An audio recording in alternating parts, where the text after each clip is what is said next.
only thing I would ever say about what I do is the whole objective, everything I do and whatever I've done, is for people to lose themselves from everyday life just for a moment and hopefully go into a different world where I hope they're going to laugh. And a lot of that, as we know, is tone and style.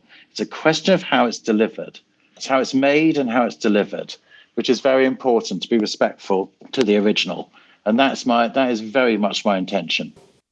We hope, we know you're going to laugh during this interview with author and producer Nicholas Sercombe, where he talks about his project, The Unexpurgated Sherlock Holmes.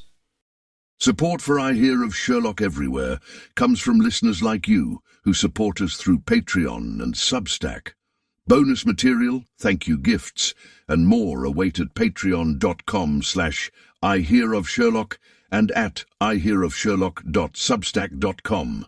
And now you can enjoy some iHo's swag, mugs, notepads, and oval stickers, available in our store. Find it at ihearofsherlock.com/merchandise. I Hear of Sherlock Everywhere, episode 325, The Unexpurgated Sherlock Holmes. I hear of Sherlock everywhere since you became astronomer. In a world where it's always 1895, it's I Hear of Sherlock Everywhere, a podcast for devotees of Mr. Sherlock Holmes, the world's first consulting detective. I've heard of you before. You're Holmes the meddler, Holmes the busybody, Holmes the Scotland Yard Jack in office.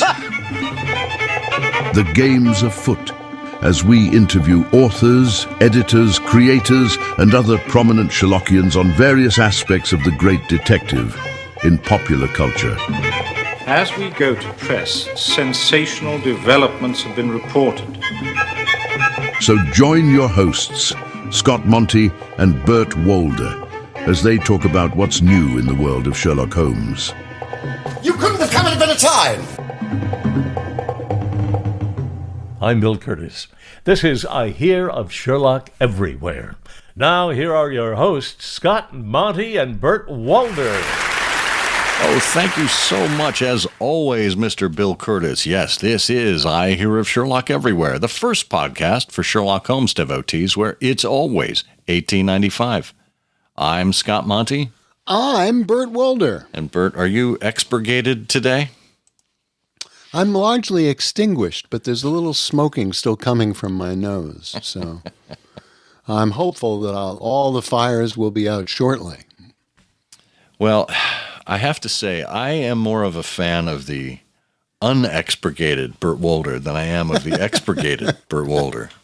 I've never been expurgated. No. I've had a lot of medical procedures, but never expurgation. It hasn't gotten it all out. Well, and just for folks who don't feel like going to Merriam-Webster or Google or your favorite AI, if you are expurgated, that means you are cleansed of something morally harmful, offensive, or erroneous. So here in this episode, with the unexpurgated Sherlock Holmes, we're going to be looking at raw footage, as it were, speaking with author Nicholas Sercombe, who has some news with regard to taking his, I think, 17-book series to another medium. So stay tuned for what is a fascinating conversation with someone who goes behind the scenes at Baker Street and ferrets out many more details than are available to the casual reader and creates an entirely, well, I don't know if it's a believable universe, but it's a realistic one from a 21st century perspective. Should be an interesting conversation. Meanwhile, just wanted to remind you that you can support our show. We have some new sponsors coming up in 2026 in season 20, as we're turning the page on the calendar. But in the meantime, you can help us out by going to Patreon or Substack, where you can get ad-free versions of the show as well as bonus content from time to time. other conversations and community support there.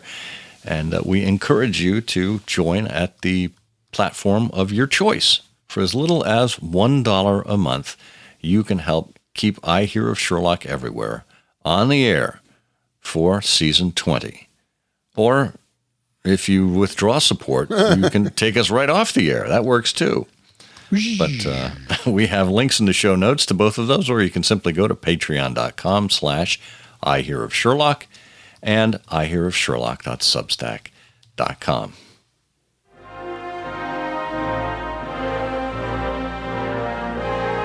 Well, the calendar year is about to flip, Bert, but we are well ahead of our skis here with the Sherlockian calendar, where we look at what's going on 2 weeks at a time in the Sherlockian world, help people find events and other like-minded people, perhaps near them, perhaps online.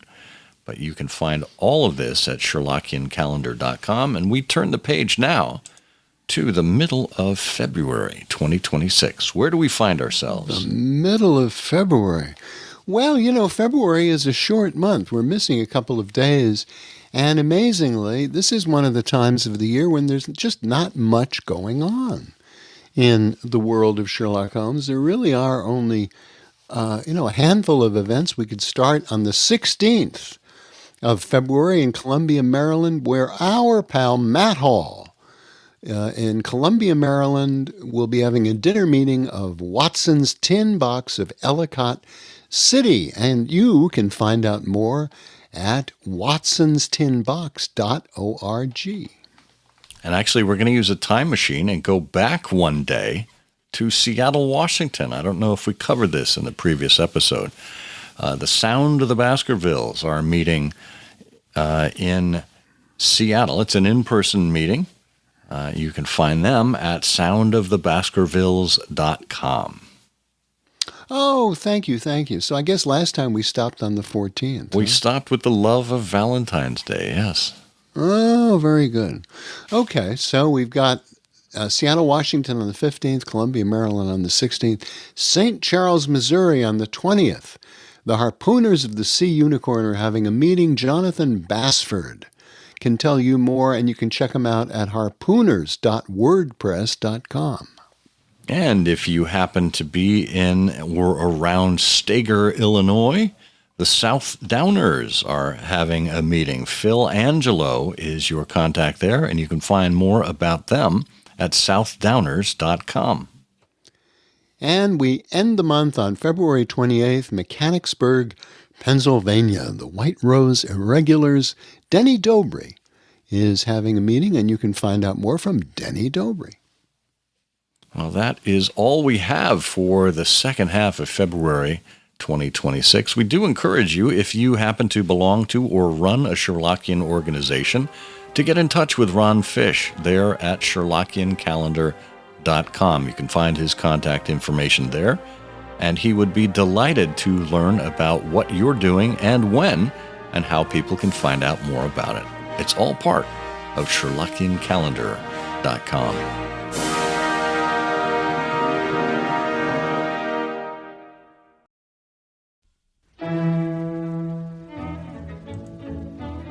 Nicholas Sercombe is a producer and writer for film and television. According to him, some of the most renowned comedy stars and directors have been unlucky enough to work with him on both sides of the Atlantic. Currently, he's managing director of Harry King Films. Sercombe instigated the imprint of Eva Books as the publishing arm of Harry King Films, and he created and writes the Unexpurgated Adventures of Sherlock Holmes. These stories are exactly the same as the originals published in the Strand magazine 140 years ago, but the characters and their personal lives are so much more rewarding.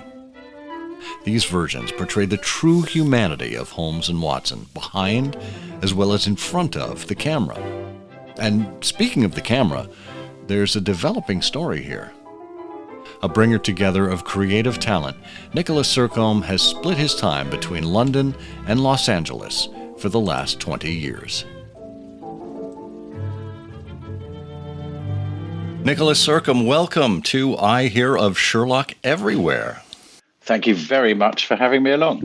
Well, we are pleased to have you here today. I know it's going to be a fun conversation, but before we get into some of the background and details of your project, we would like to start with you the way we start with all of our guests, which is to ask you how you first encountered Sherlock Holmes.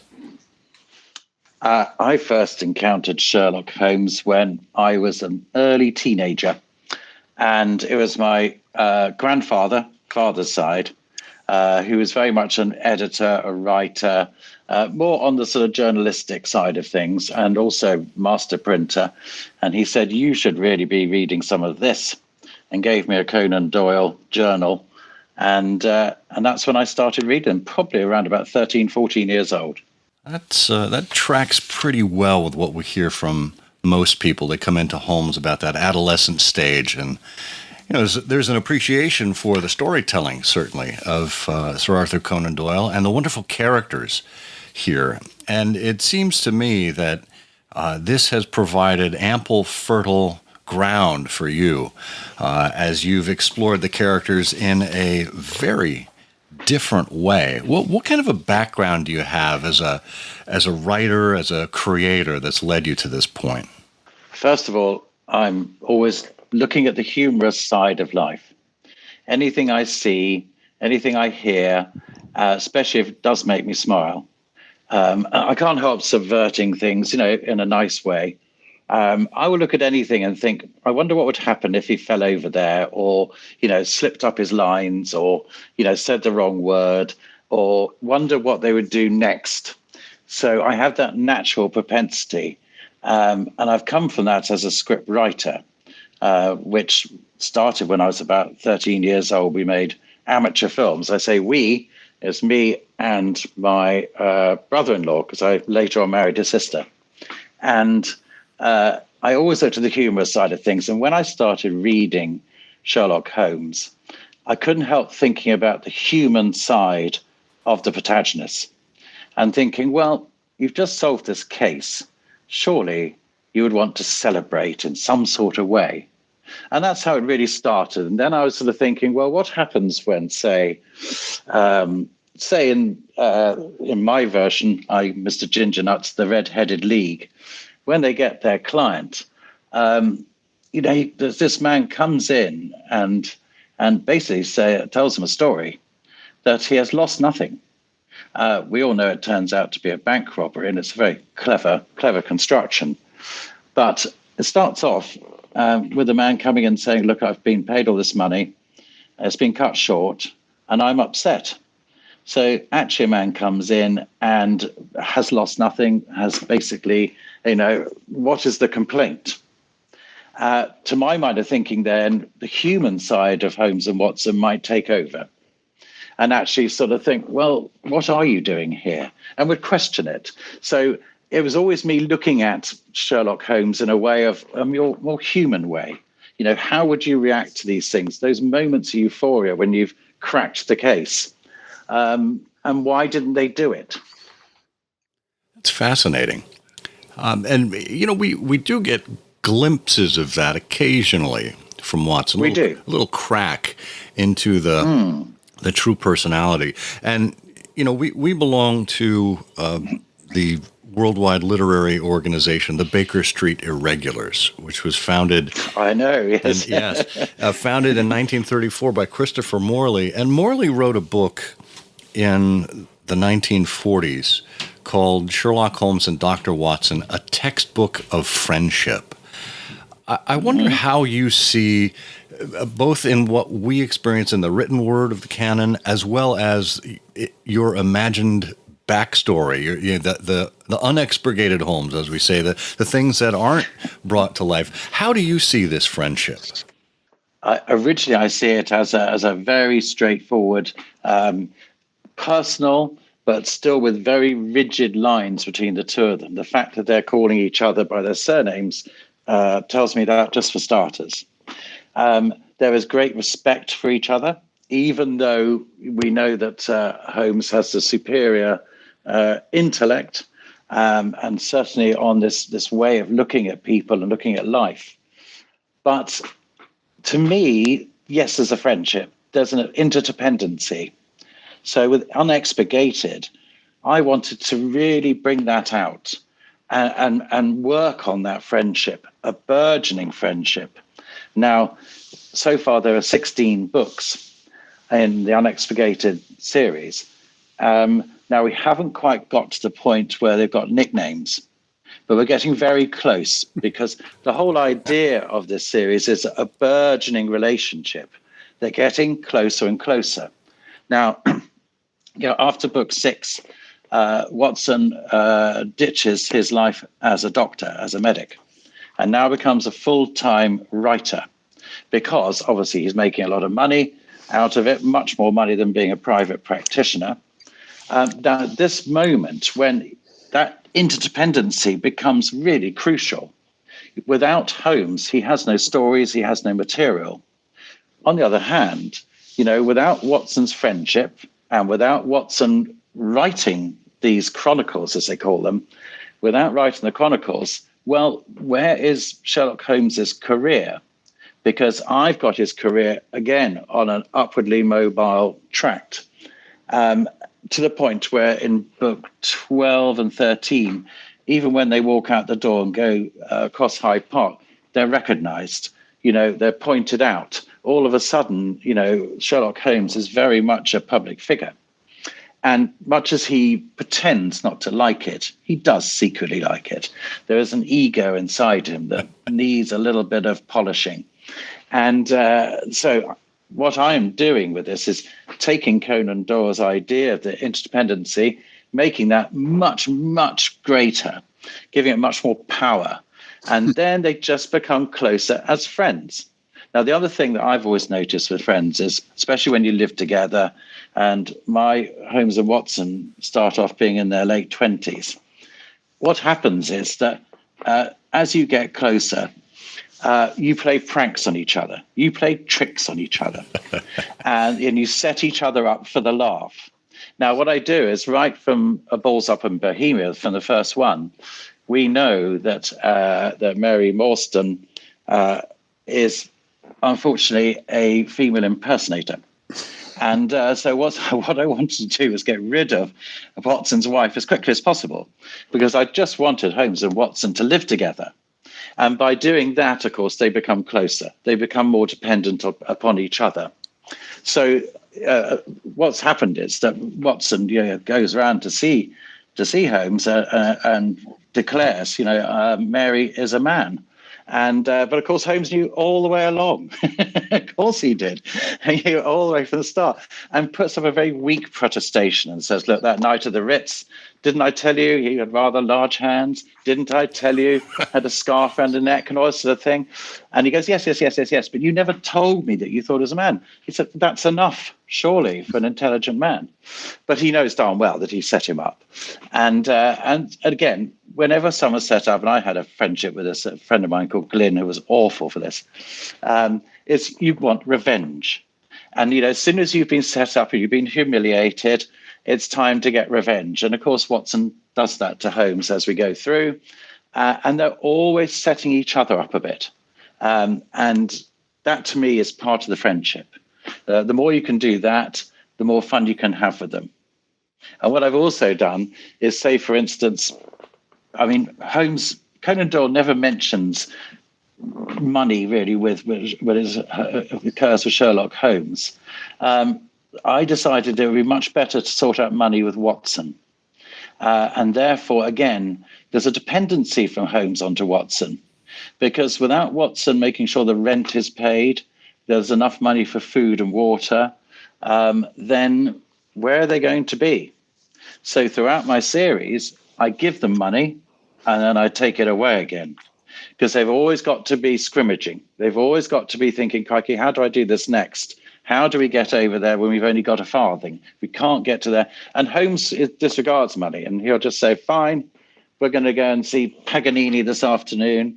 And he's just thinking, well, what's that going to cost? And every single time it's Watson that's responsible for the money. Again, Holmes leans on him, becomes interdependent to him.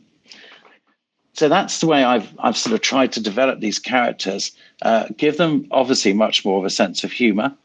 because I believe that life is all about that, especially to intelligent people living in, I suppose, London and Britain at the time were the most powerful nation on earth. So they're having a ball, and they're becoming more and more famous.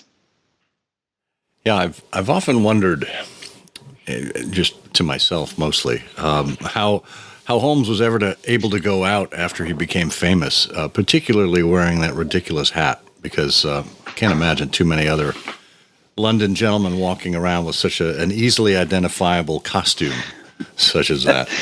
But well, the hat, of course, wasn't invented by Conan Doyle, was it? Right. It was Sidney Paget that created the Deerstalker, didn't he, for Holmes? That's right. And, it's funny because they actually worked that into the BBC Sherlock with Benedict Cumberbatch. It became a thing. You're known for the hat. Wear the damn hat, I think was the quote. It was. But what I do with the hat is that they call it the Lestrade. And the reason is, the first time he wears it is the first time they actually venture out of London on a mission and meet Lestrade. Now, Lestrade comes up, obviously, with a useless theory about what has happened with a murder. And so what Holmes can do is pull the flaps down and tighten them around his chin, and therefore he doesn't have to hear what Lestrade is saying. So, so it's only Watson that has to listen to the ridiculous theories. So they called it the Lestrade. That's what they called it. So it's fun. They always have the Lestrade. But I have Holmes, wearing a number of different hats. Unlike, I suppose, what we're used to with Watson having a bowler. He doesn't have to have a bowler at all. I quite like the idea of him actually, having a fedora, sometimes a trilby. I quite like the idea of them, as in Book 9, they go horse racing, which was the sport of the day. There was no soccer was just beginning to start. Rugby was underway. Cricket was just starting. But horse racing was well established. So I love the idea of them gambling on horses, sometimes winning, sometimes losing. I love the idea of them by Book 9. They've got pretty good notoriety in society. So they get invited to stay as house guests in a very smart house by Lord Coventry down at Ascot. And, of course, mayhem by being there. And they meet Mrs. Hudson at the races. And she's with an infamous roue called Prince Saltykov. And we find out later on that she's tapping him up some money to do a property deal in London. So she gets Saltykov to put up the money to buy some land in Knightsbridge. She sells it to Mr. Harrods, and he builds his department store. Never bet against Mrs. Hudson. I've got her as being very businesslike, intelligent, cunning, savvy, honest, by the way, completely honest. But she's clever. She's got a business mind. And when we meet her at the beginning, her husband's absconded, taken all her money. She only has Baker Street, splits it into 2 apartments. Holmes and Watson are paying the rent to keep her going. And she's now trying to rebuild the business they had before, which was a burgeoning real estate empire. And she does it by Book 9 with Prince Saltykov.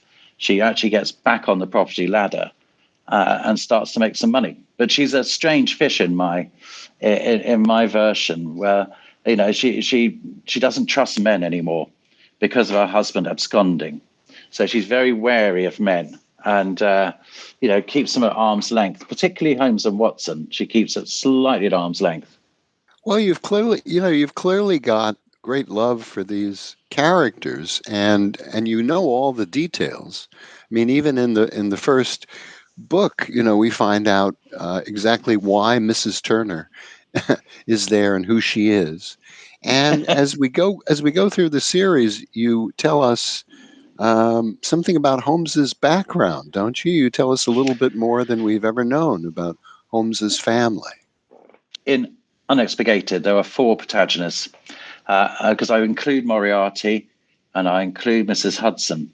So I wanted to go into their backgrounds. Where did they come from? And why are they like they are now? Because most people are products of their environment.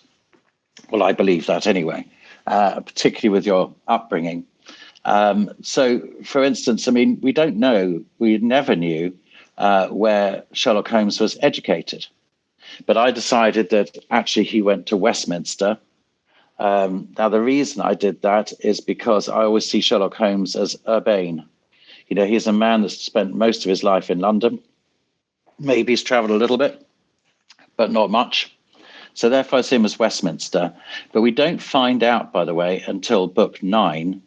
And they are being crushed, you know, in that great big compress in the house. And they're about to be squished by this enormous earth press. And so when it's looking like it's the end, Holmes says to Watson, "Is there anything you've ever wanted to ask me before we go?" And he says, "Yes." He says, "Tell me now." He says, "Which school did you go to?" So it's the last thing he's going to ask Sherlock Holmes before he dies, because it's never revealed otherwise. Now, what I also do is, you know, we've gone into Holmes's family beforehand. And what I wanted to do, again, for the humorous side of things, I didn't want to make them typically look like Sherlock Holmes. I wanted the parents actually to be people who are people who look at things as a science. So I have the mother as being a doctor of botany, and I have the father as being one of the first nuclear scientists in the world. And there were 5 around at that time. So he becomes the 6th one. And he's trying to split the atom. So I make these both the parents and obviously Mycroft's there, and I've created a sister, Rachel. All of them have this investigative type of mind, a scientific, mathematical mind. So they're always looking at things but they also have a great sense of humor. So that, again, when we get to meet them, they're living in a place called Godalming, and, you know, they're having a joke about Holmes's mother eating too much cake because she's quite a large woman. And then they go off to see the laboratory where he's splitting the atom. And by the way, he's splitting the atom for purely scientific purposes. Can it be done? He has no wish to cause any trouble with it. He's an ebullient Welshman. Is Sherlock Holmes's father, an ebullient Welshman who loves cooking, loves entertaining, loves people, but his thing is how to split the atom. Now that is different. I don't think we've heard anything like that before. That's wonderful. It is very different. Now, get this though, Moriarty and Holmes, Sherlock Holmes, were together as babies. And the reason why there's animosity, very much driven from Moriarty's side, is because he feels damaged. And what had happened is that Moriarty's mother was left in the lurch when she was pregnant by her husband. He absconded as well, left her there because he was a churchman. And therefore, to find out that she was pregnant would be stain on his reputation. So he disowned, and off he went. So she gives birth to the child. Now she is out on the street, sees an advertisement on the front of the Times for a nanny, a wet nurse. So she becomes employed by Sherlock's parents to suckle Sherlock. But the thing is that she's still got baby Moriarty. And so what happens is that Sherlock gets the gold top, and I'm afraid Moriarty gets the dregs. So what happens is, as they're growing up, Sherlock looks, you know, rosy-cheeked and bonny and whatever. And there's poor Moriarty looking a bit wet and undernourished and spotty. And he's never got over it, basically. Wow. That explains so much. So all he wants to do is humiliate Sherlock Holmes. That's all he wants to do, is humiliate him. He doesn't want to kill him. No, we're not going to have a Reichenbach Falls moment. He just wants to humiliate Sherlock Holmes the whole time. And what we see with Moriarty is how he becomes a master criminal, because Conan Doyle says he's the Napoleon of crime, but we never get to see how he becomes the Napoleon of crime. So in Unexpurgated, you get to see what he does. You get to see him become more and more ruthless, become more and more ingenious in what he does. And he starts off with bank robberies, and that's got all sorts of trouble. Tries kidnappings, that's a problem too, because how do you hand over the money without getting caught or something? And he realizes in the end he's got to blackmail governments, because governments, when they realize they've done something silly and they've given someone a lot of money, they tend to hide it. They sweep it under the carpet. And it still remains true today, as we know now. And so here we are 140 years ago. They very much sweep up dealings with Moriarty and hide them. So this is how he makes his money. He sets up governments to make sure that he can make money out of them. So it's quite clever. It is.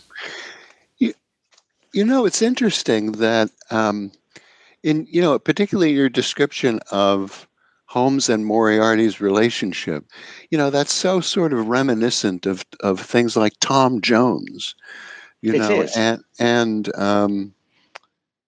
these different sides of character. I'm just curious. And that's, in a way, that's sort of what you've sort of gone back to here is the real human heart of what some of these relationships could have been like. I mean, were those when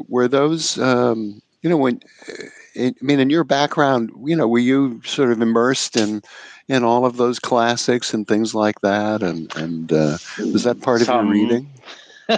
I had a very good education. I was very lucky that my parents gave me a very good education. But no, what it is it's actually been script writing that's done it.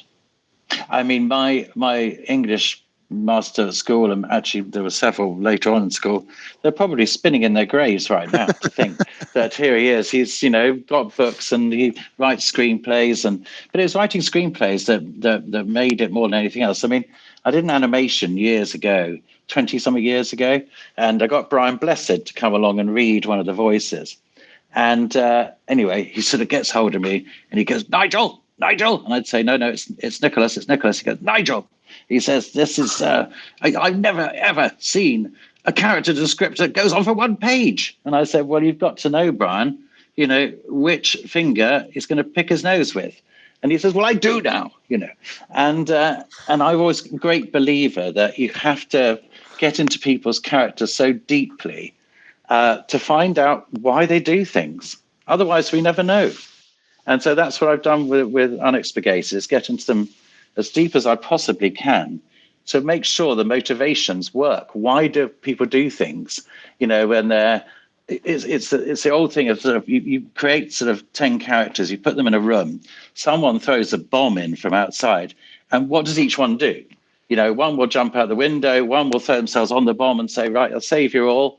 Another person might try and kick it across the room, and so it goes on. Or someone will put someone else in front of them or something like that.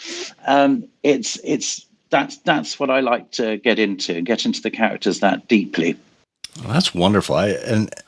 It's funny because I think for too many years, Sherlock Holmes and all of the associated supporting characters in the stories have been treated as far too thin, two-dimensional, as it were. Mm-hmm. And when what you're outlining here is they are real human beings with human emotions and reactions to certain types of scenarios in which they find themselves, etc.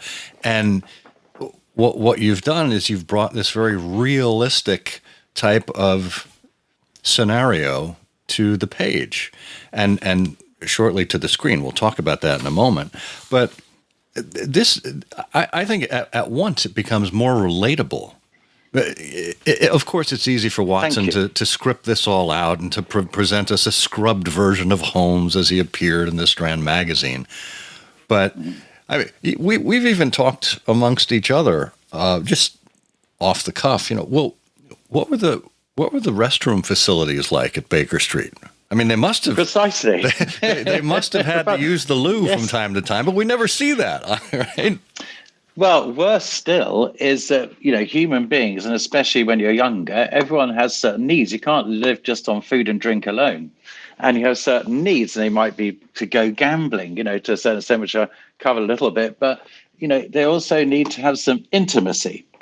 And, so for instance, you imagine having to live. This is what I imagine. I imagined I was Watson living with Sherlock Holmes. So here's a guy that needs to have his brain exercised every second of the day. And as soon as he hasn't got something, what does he do? Well, he gets his chemistry set out and he starts to make drugs and he starts to do things which are, annoying. But in the end, can you imagine having this situation where he won't even think about going out to maybe find female company? So what Watson does is think, I've got to get him out. I've got to get him out of here because he's driving me insane.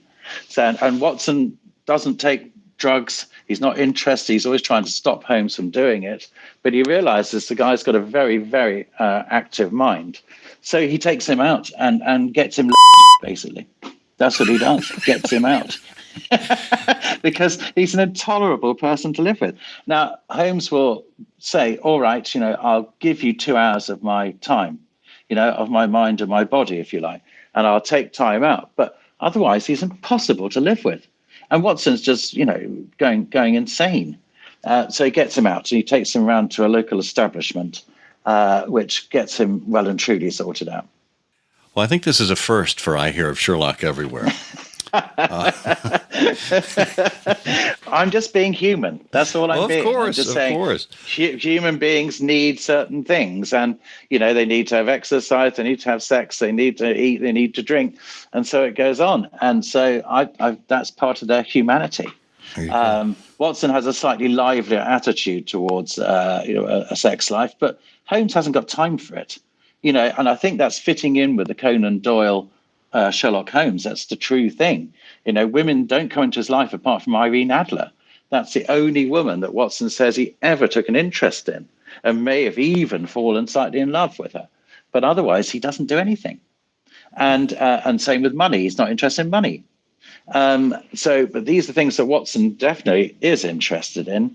But he realizes that, he can't do much with money with Holmes. What he can do is at least he can introduce him to female company.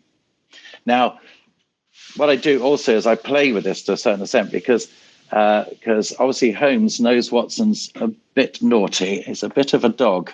And therefore, when he meets his sister, Rachel, there's no way on earth that Sherlock Holmes is going to allow Watson anywhere near his sister because he knows what he's like. So, and they do take a shine to each other. So the thing is that they realize where Sherlock is, and they have to start their romance very carefully, very discreetly, and eventually they do get it together in a hotel in London.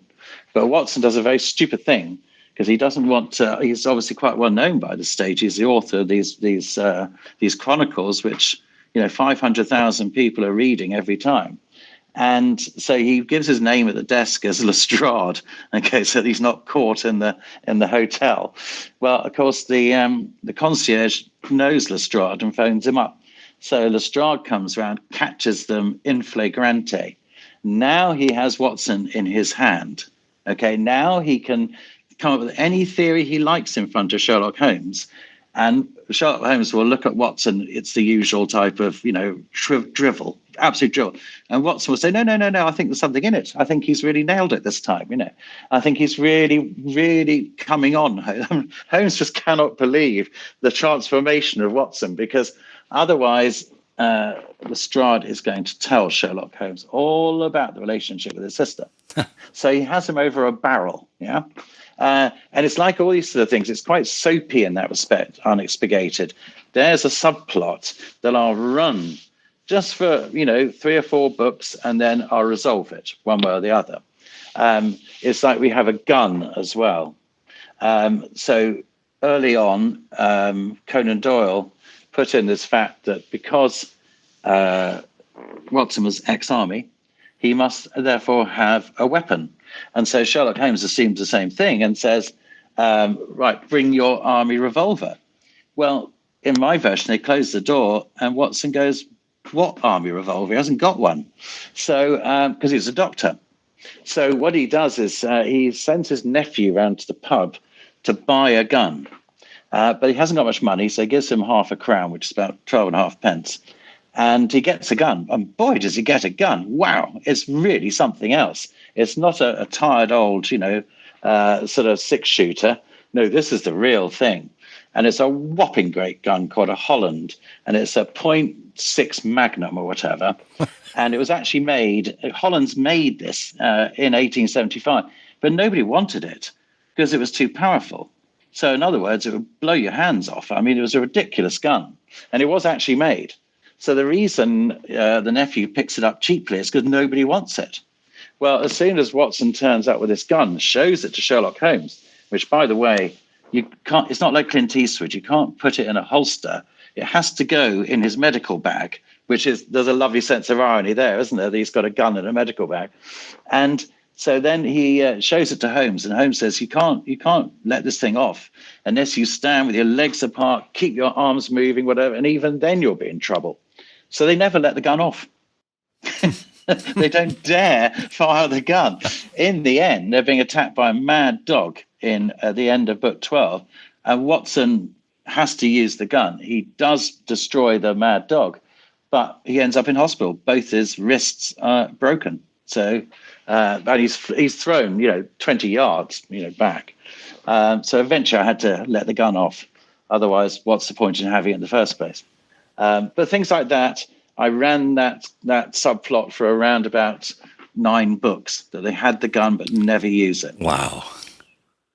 So this is fascinating. So obviously the thing that caught our eye, in addition to the entire series, now at 16 books, as you say, is that we caught some news that there are plans to turn this into a television program. What can you tell us about that? First of all, this goes back a little way. I'm a television producer as well as a screenwriter, and I became very friendly years ago with Beryl Virtue, who's a very famous producer in this country, especially for comedy. And now she's a little bit older than all of us. Unfortunately, she passed away a couple of years ago now, but a very famous producer. And I worked with her quite a bit at one stage. So I phoned her up one day. I said, Beryl, I've got a really good idea for a Sherlock Holmes thing. And she goes, right, stop right there. Don't tell me any more, because I've just signed a deal with BBC. And that was the Benedict Cumberbatch Sherlock. So they just signed the deal. So I had to wait and put mine on the back burner. But I started, obviously putting the books together. Didn't start writing them until 2019, when basically Sherlock had finished her version, or Hartswood's version of Sherlock. And then one of the things, I got hold of her and I said, right, you're finished. She said, yes. I said, well, I'm going to go with mine now. She said, one thing I'll tell you right now is you cannot write these stories in 1 hour. So don't even think you can. It has to be feature length. They've got to be a 90-minute script. And she said, and all the stuff that you're adding in, she said, you've got no chance in doing it in a 1 hour show. So I said, okay, and started writing the first screenplay. And she was absolutely right. You just cannot do it. First of all, Conan Doyle stories, lend themselves to being a 3-act structure. It's like a chemistry experiment. We have Act 1, where we get the introduction to the client and how that's going. Act 2 being obviously how this plays out. How does Holmes solve the mystery or find the person or the murderer or whatever? And then the denouement at the end is Act 3. Now, that just doesn't work unless it's in a feature format. So what we have created, me and a couple of my industry friends, is that we have created a series called True Sherlock, because we thought Unexpurgated is a bit tricky, it's for everybody to get their tongues around. So we called it True Sherlock. We have exactly the same names for each episode. The mantra is the same, of running storylines through origins, humanity. I tone it down here and there on the sexy fronts, things like that, because we all know that it's only so far you can go with things. Otherwise, they just become an adult show, which is not what it's meant to be.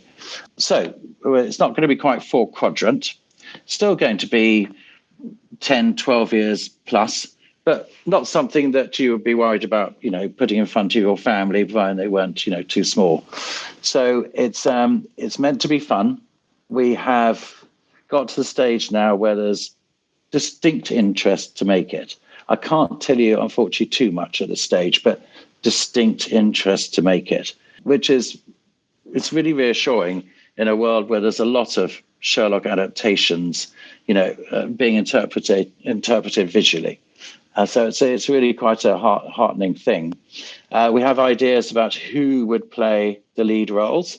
And again, I can't say anything there, I'm afraid.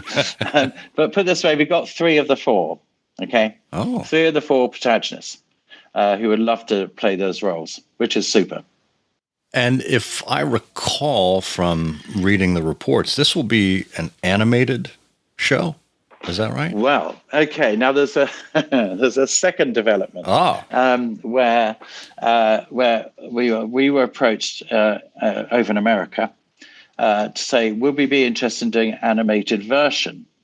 And I said, well, we can't do an animated version in the same sense as live action, but what we can do, and this is with a wonderful screenwriter and producer called David Lippman, famous for many productions, including Shrek.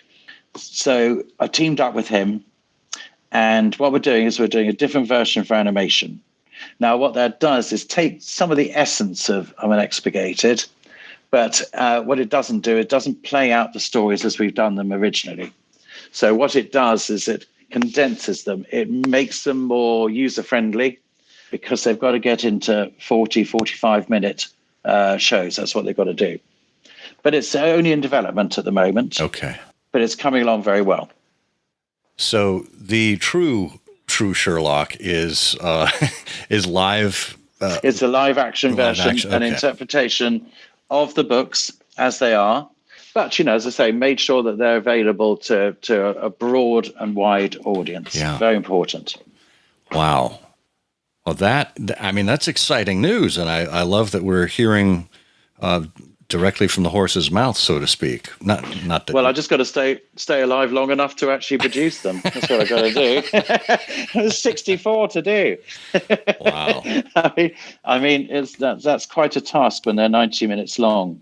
They're big productions. Obviously, period productions are expensive. But we're always by bringing in cameo actors for the guests. And you can imagine the fun we can have there.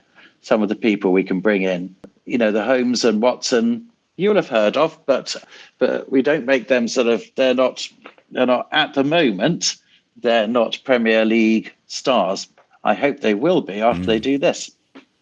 That's the intention. I like that thinking. Well, I hope you will keep us updated on the developments here. We'll certainly be following along from our perch as best we can. But it's exciting to be here at the at the germination of this idea. I mean, obviously the books are already written and you're still writing them. But to see this come to life in another format, it's just fascinating. Well, thank you very much for letting me come along and explain it to your audience, because it is very different. But I always want to make sure with the Sherlock Holmes fans and lovers of Conan Doyle is that I'm not trying to upset it. What I'm trying to do is just do a version where we can see, a slightly more postmodern look on Sherlock Holmes and the relationships he's got with his nearest and dearest and his enemies. And I just wanted to deliver something which is going to be a little bit more entertaining, but true to character. Yeah. Well, I think you've succeeded. If folks would like to find more information, they can go to unexpurgatedsherlock.com. Since that may be difficult for some people to spell, we'll have a link in the show notes, so you can just click on that. Nicholas Sercombe, this has been just a sheer delight. Thank you for joining us here today. I've enjoyed myself enormously. Thank you very much for inviting me on your show. Wonderful.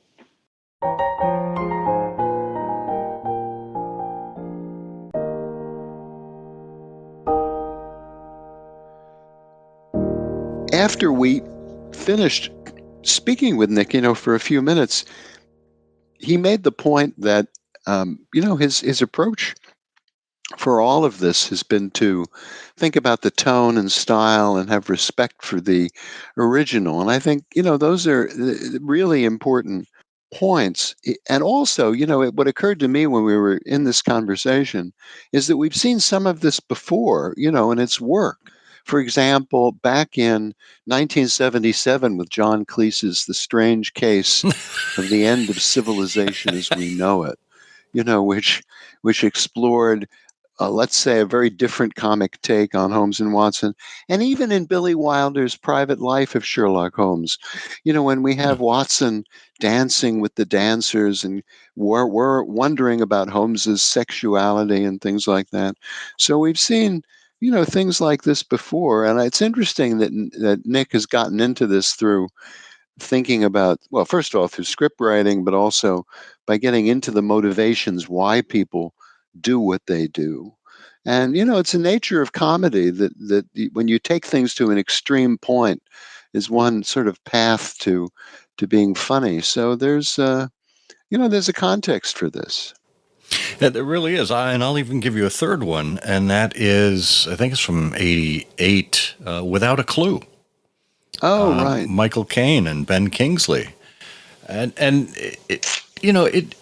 I think it brings to mind, you mentioned comedy. I think it brings to mind why a comic development like this works. And that is because it takes something that is tried and true. It takes something familiar. And it changes one element of it just a little bit to make the scenario familiar yet absurd at the same time. And I think for those of us that have a burgeoning love of Sherlock Holmes, or perhaps one that goes over many, many decades, to see a new and fresh approach like this that still maintains the core of what we know works and pushes it forward just a little bit in one direction, it's really refreshing. And as you say, when done with respect and love rather than simply camp, it works really well.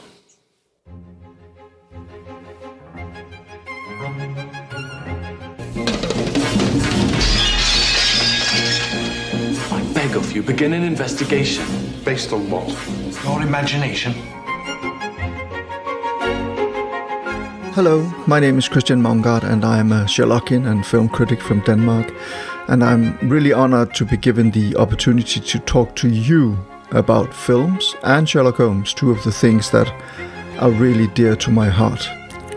Over the coming weeks and months, I'll be talking about films from all over the world. I'll be talking about short films, long films, animated films, pastiches, spoofs, faithful adaptation, comedies, thrillers, action films, dramas, gothic films, crime films, horror films, you name it, I've got it. And I'll be starting out with some of the films that have meant the most to me, both as a film lover and as a Sherlockian. And perhaps you're now asking yourself which are those films, and you'll just have to wait and listen. It's adventure. We've not a moment to lose. It's excitement. Basil, look out! And it's coming your way.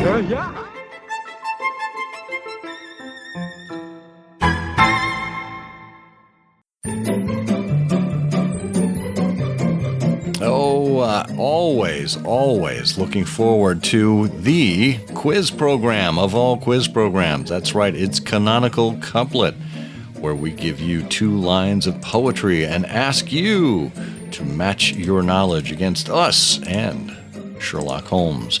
And in this case, we were around here for episode 324, giving you this clue. The box of bricks suggested that the case was quite involved. This puzzle required an ounce of shag and cushions to resolve. Bert, plant your keister down on some cushions and solve this one. Oh, well, that's easy. It's a great case. It's the mysterious one where, for some reason, people are breaking into houses and wind up smashing little bits of ceramic figurine. And of course, what Holmes discovers is that, what does he discover? Yes. Oh, I know what he discovers. He discovers what's happened. A valuable pearl is missing. And what's happened is a water pipe has washed away a crook's bankroll. That's why Watson called the case The Adventure of the Slick Simoleons. Was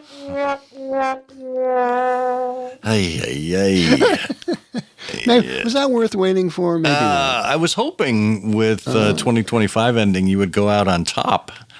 And, well, let's just say you have topped yourself. For me, the bottom is the top. Well, no, sadly. I know it's crazy, but Eric Deckers once again pulls us from the depths. He writes, Eureka, I found it. You can't tell, but that's the Dutch translation, he says. This is the story where Holmes is asked to find a missing man who's cleverly disguised himself by posing as a beggar by putting a tornado on his face. It's the story Watson called The Man with the Twister Lip. But he says that seems rather unlikely. A hurricane, yes. A tornado, ludicrous. So it's more likely to be the man with the twisted lip. Yes, Eric, that is what we were looking for. Thank you for giving us some lip. Well, we did have a number of other people who successfully guessed correctly, so we are going to put their names aside here and bring out the big prize wheel and give it a spin. Watching it go around and around, and it lands on number 31. 31, and that looks like it belongs to Olivia Kirkendall. Olivia, congratulations. We will have a prize off to you, and if I recall correctly, the prize last time was something from the vault. Not a road trip with Greg and Steve, but something from the vault. So we'll have that off to you. Toot sweet! Well, now you, of course, are wondering what the clue is for this final canonical couplet for season 19. We are here with that answer. 4 pounds a week when business was slow was more than worth the Fleet Street show. If you know the answer to this episode's canonical couplet, put it in an email addressed to comment@ihearofsherlock.com with canonical couplet in the subject line. If we choose your name at random from all the correct answers, you'll win. Good luck. And we will have a copy of one of the Unexpurgated Holmes episodes for you. So if you enjoyed our conversation with Nicholas Sercombe, then please, we hope you will enter this contest. Well, Bert, what do you have to say for yourself? I've got an alibi. I didn't do it. You'll never make me believe that. Well, I believe you. Thank goodness. If you could find some other jury members, I would really appreciate it. Sure, we'll do our best. We'll try and poison the jury pool as soon as we can. Well, we do have a wonderful season 20 coming along. We have, well, I don't think we can quite disclose who our big guest is yet. But we're confirming the details on that. The timing has yet to be determined, but it is someone whose name you will recognize and whose work you will recognize. So stay tuned. We will hopefully see some of our listeners in New York City for the Baker Street Irregulars weekend. That happens January 7th through 11th, 2026. If that includes you, if you're listening or have listened and you run into us, please say hi. Tell Bert what you think of his canonical couplet answers. We're always delighted to hear that. Yes, if you run into us, please, first, apologize. Second, help us up. third, dust us off, and then let's talk. Throw us back into the pond. Yes. But be delighted to talk with everyone and exchange pleasantries and just enjoy being together. Because that's what the Sherlockian world is all about, isn't it? Now, are you going to do your sort of annual thing where if somebody comes up to you and says, I love iHose, you give them $5? Are you putting the ad in the newspaper? If you with your spot me photograph? $5, I will. Yeah. I'd be glad to do that. That's all I'll need, actually, is the one $5 bill. That's it. Clearly, we're success beyond reason. Yeah. Well, we do have a reason for saying goodbye because we've been in your ears for long enough this season and this episode. So until we meet again, this is the earful known as Scott Monty. And this is the awful Burt Wolder. Together, we say the game's afoot. The game's afoot. I'm afraid that in the pleasure of this conversation, I'm neglecting business of importance, which awaits me elsewhere. Thank you for listening. Please be sure to join us again for the next episode of I Hear of Sherlock Everywhere, the first podcast dedicated to Sherlock Holmes. Goodbye, and good luck, and believe me to be, my dear fellow, very sincerely yours, Sherlock Holmes.